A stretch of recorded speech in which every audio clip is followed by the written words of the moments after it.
Maraming salamat ha. Dito yata sila pumunta oh.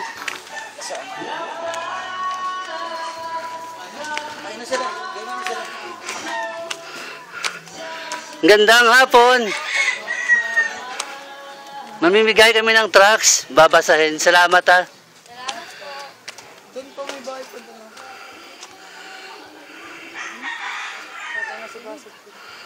Hindi pa tayo nababawasan. Hindi pa ako nababawasan.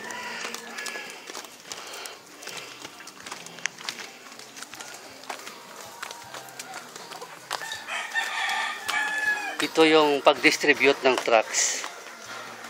Mahirap itong gawin. Pero alam nyo, magandang ito, karanasan.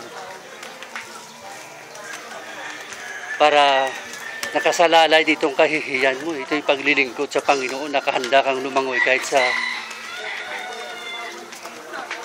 mababaw na tubig. Abutan natin yung naglalaro. Hindi ka na doon? Wala ko naglalaba. Pakarinig ko po naglalaba.